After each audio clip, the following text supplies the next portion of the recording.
Okay, we are back with another amazing interview, and I am super, super excited for this one. I can't even tell you because Nafsheen is this amazing woman, and when you hear her story, you really can't really comprehend all the things that she's been through that have made her the amazing woman that she is today. So I cannot wait for her to share that with you guys.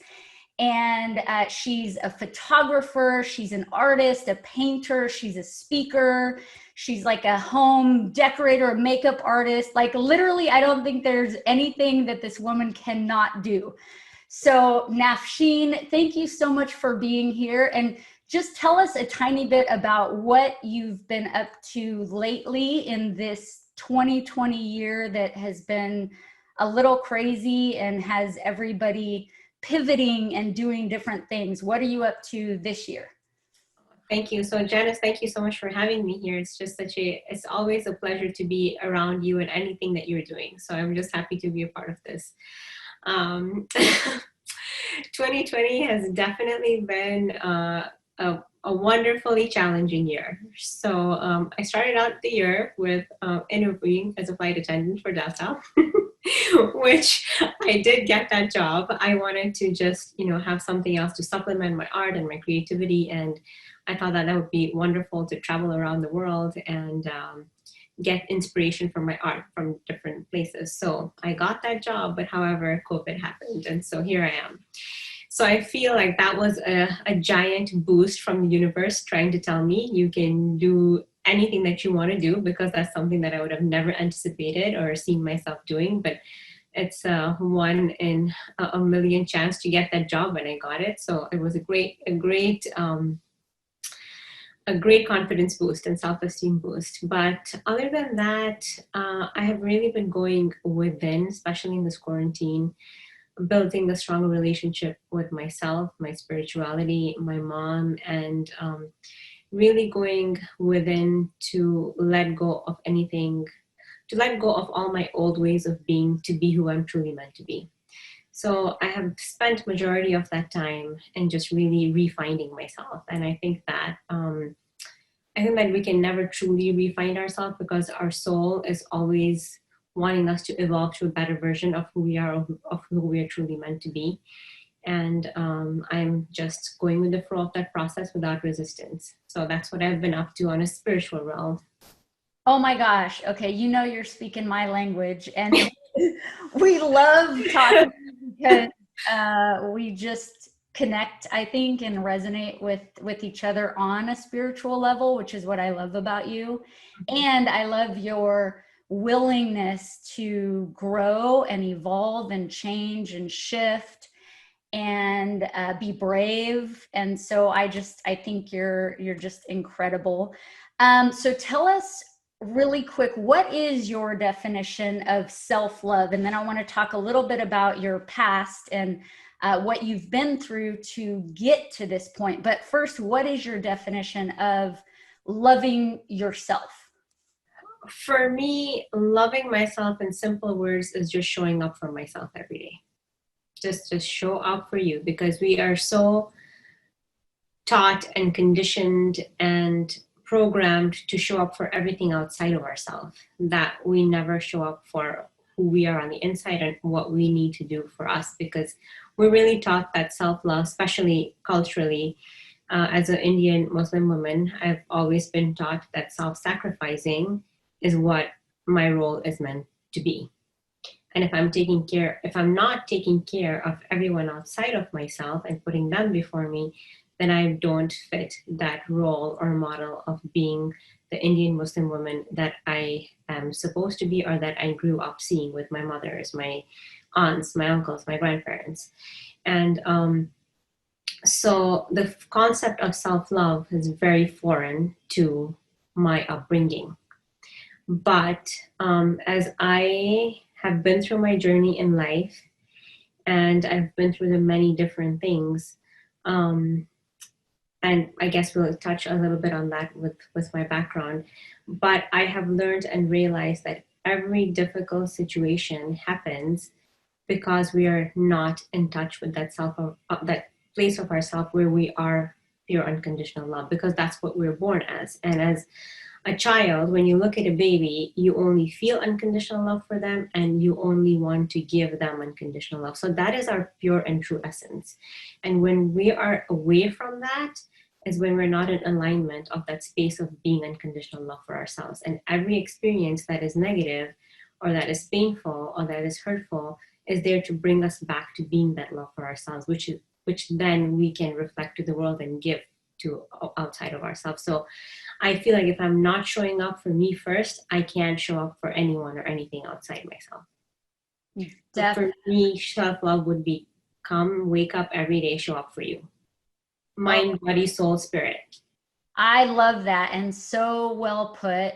And what are some of those things that you do in each of those areas to show up for yourself? So what's something just off the top of your head that, let's say mentally, how do you show up for yourself? Mentally, being what I've really learned as of this COVID period, which I was not so familiar with, is presence, and just being here in the now. And I feel like we struggle so much, either in depression or anxiety, because we're either in the past or anticipating the future. And in this present given moment, like right now, you and I, in this moment, in this minute, in this second, we have everything that we could possibly need in this moment now. And this is the only moment that we have. So if we were to focus on here, then we're always content and happy, because the next minute, we don't have it. The minute before is gone. So right here now, just bringing myself back to presence for my mind is really keeping that me showing up for myself in the mental space. Awesome. And then, so what about in the physical space, in your body? How do you show up for yourself? In the physical space, this very girly girl likes to box. so yeah, that is my badassery side, which, I don't like the girly workouts. I just want to blood, sweat, and tears and tire flips and boxing. And so I try to do that for myself when there's no physical ailments that are stopping me from doing that. So in my physical space, that's what I like to do. Or I like to go out and be in nature, which inspires mind, body, and soul in all different ways. Totally. And then, so what about soul? Soul is my creativity, which is, I feel like, why I have been placed on this earth, is to create from soul and hopefully teach others to create from soul. And it includes anywhere from painting, photographing people, helping them see their essence, and just reading poetry. I just get lost in Rumi and Gibran and some Urdu poets, which really resonate with my soul. So whatever I can do to feed that part of me that questions or that goes into a deeper realm of thinking, it just takes me to another space. I could be here but not be here with you, because I'm lost in those words. So for my spiritual place, that's what I do. I create, and I get lost in spirituality and meditation and anything that is not from here. Oh my gosh, I love that. How amazing and just thoughtful. So for those that don't know your history, can you just share a little bit in a nutshell about your past and how those hard things in your life, how you have decided that you're going to, that those things have actually benefited you in the sense that of your purpose that you are living currently? You would not be living this purpose had it not been for some of those really negative things that happened to you in the past. So can you talk a little bit about that? Yeah, so in a nutshell, I can just go through it. So I was born and raised in Kenya, and I'm the youngest out of 4 girls. And I had I'm an Indian Muslim household. So I grew up in a very reserved and sheltered life. And for most of my childhood, like the first 4 years were pretty normal. But then from age 4 to 12, I went through a lot of molestation with some of my family members that were not living in our immediate household. And I got to find out about this, that this was wrong. In the Indian families or in Kenya, nobody really talks about molestation. Like this was something never heard of. So, and I was always, when this was happening, I was taught that this is love and this is normal. So I thought that it was normal until I watched Oprah one day, and this is what it was about. And I was 12 years old at the time, so it had already gone on for about 8 years. And I realized then that this is wrong, so I started to keep my distance from these people, and then they inflicted a lot of fear in me. And growing up in a space where you don't have access to anything to numb your pain, food became my drug of choice. And so I started to gain a lot of weight and become obese as a young child.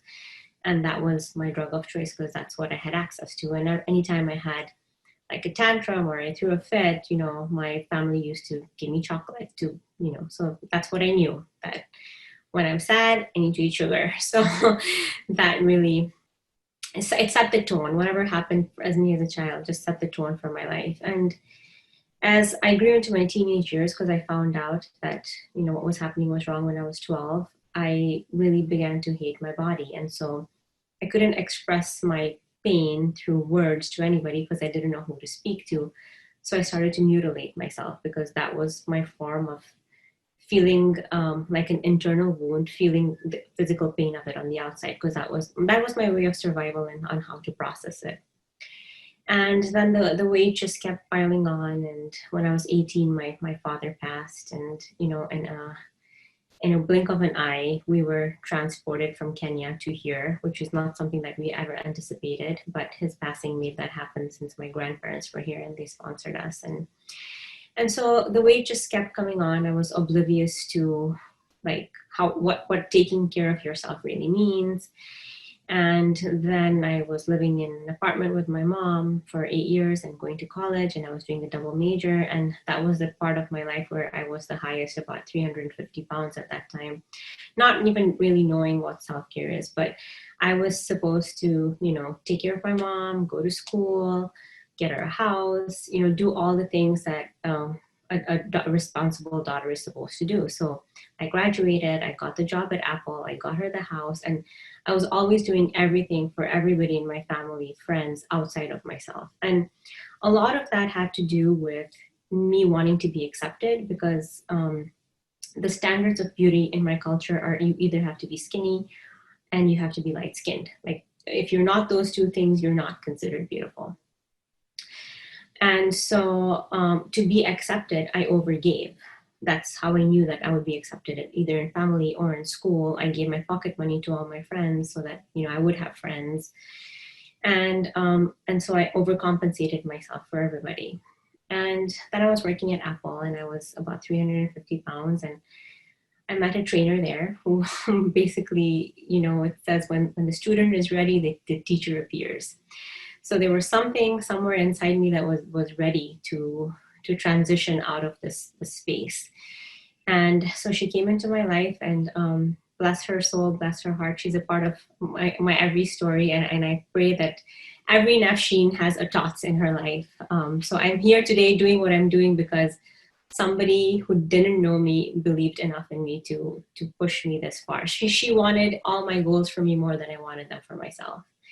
And so she used to show up at my house at 4:30 in the morning across town in this middle of winter to help me train. Like, if that is not unconditional love for someone that you don't know, then I don't know what is.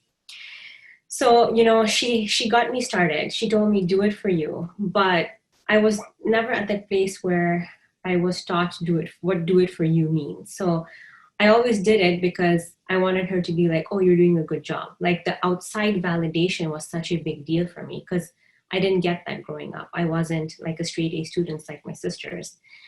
And I had a lot of learning disabilities because of the molestation. So I was not a good student. So I didn't get that validation. So any kind of validation for you doing a good job outside of myself was really important. So she did that. And took me on races, and she got me interested in boxing. And the reason I love boxing is it's a fight for my life. You know, like when I box, that's what I feel like I'm fighting for, myself. Nothing outside of me, but me. And at 80 pounds, I did my first half marathon, and I came third in my age range, which was ridiculous. I don't even know how I made it. I don't even know how I finished that, but I did. And the thing is, like, although she was always telling me, do it for you, do it for you, there was a part of me that was getting it, but I was not fully getting it. And in the 5 or 6 years that I worked with her, I really also sabotaged myself, because I would have like an injury or a car accident or something that would put me forth and put me back. And then I would be like, oh, I don't know what's going to happen next year, or I don't know what's going to happen now. I mean, maybe I'll get another injury. And sure enough, I would. So it's things that I thought and spoke into existence that happened. But I would also very much abuse my body. Like, if I ate like popcorn or something, then I would drink a lot of diet tea, so I would be sick for a week. Or one day I told her I want to do cardio for 6 hours, because that's what they did on The Biggest Loser. And she's like, you can't do that. I said, no, I want to do that. So she's like, okay, go ahead and do that. And then I was sick for 2 weeks from doing 6 hours of cardio one day. So I still was abusing my body. And then, and then I almost lost the mobility of my right arm. And so that set me back. But the final space for this was when I was diagnosed with uterine cancer. And the day that I came back home from the diagnosis, and I sat in bed, and then just everything hit at that point. I felt a cry from my body saying, I need you to love me. I need you to take care of me. Like it was screaming. I could hear this voice from inside screaming at me saying, what are you doing? And then my perception of taking care of myself changed. It changed from wanting to change my body, not because I hate it, because I deserve to live in a healthy body. It changed from like, I have supported you all through life. You cut me, you abused me, you ate all this food, you put me through all this hours of cardio, and I have supported you all this time. I need you to support me in return, not from that space of hate, but from the space of love. Like, whatever, the cellulite is yours, it's mine, you know, the weight is yours, all the jiggly parts are yours, but they're yours, and you get to change that, and you get to accept that because you love it and you deserve to be in that healthy body, not because you hate it. So that was a really, really changing point for my life, where I transitioned to like taking care of myself because I love myself, as opposed to like hating everything I saw in the mirror every day. And so would you say that place of self-love came when you were at rock bottom, when you had hit kind of that rock bottom space? Absolute rock bottom. Yeah. So that is a very common theme. And as much as we as human beings want to avoid pain, mm-hmm. and not be in that space of rock bottom, mm-hmm. so many stories, mine included, and mm-hmm. yours, and so many people that I know, that shift, that transformation, that changing of perspective happens when we are at a point of just complete anguish, complete pain, and almost where we've reached the end of ourselves is what it feels like, what our, you know, our logical mind, or that everything that's trying and striving. And when we're finally just so broken down, mm-hmm. that maybe that's when our soul speaks to us, or when we at least can hear mm-hmm. our soul and the love underneath. And your story and what you have been through, and then choose now to see as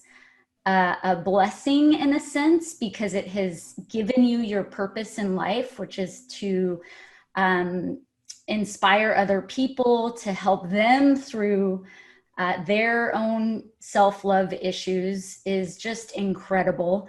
And we're almost out of time, which I cannot believe how this flies by, but please tell us, like, what are your best tips, strategies, tools, And I know everybody's an individual and people are different, so different things work for different people. But what are some things that you would suggest to other people that they could try when they're in this place of self-loathing, or in a place of deep depression, in a place of, you know, high anxiety?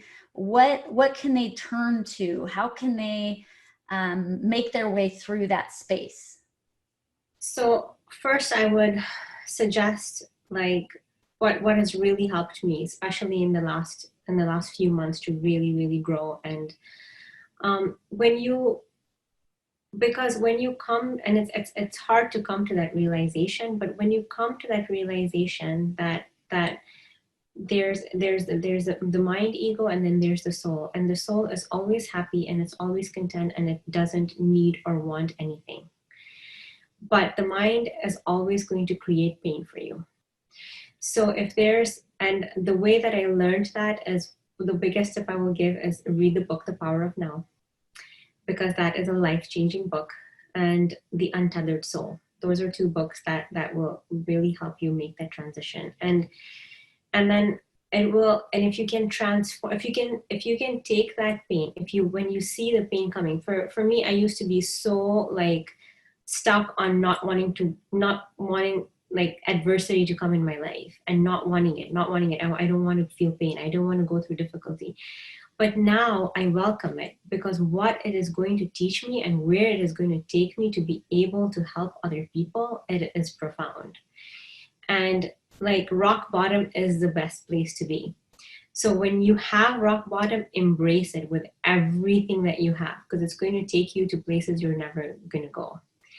And I just really recommend get still with yourself, because that quiet space inside you has all the answers that you're seeking from anything or anyone. Whatever answers or questions you have about life, about yourself, about your purpose, you have them all within you. So those two books are going to help you embrace pain and get still with yourself. Oh, so good. Oh my gosh. Thank you, Nafsheen, for You're just welcome. sharing your light, your love, your insights, your wisdom. And I think you are amazing, and your journey in this life has already changed people, helped people change, and will continue to do that. So keep being authentically exactly who you are, because it's beautiful and amazing. And thank you for your time. And it's always such a pleasure. Thank you so much. I love you, Janice. I love you.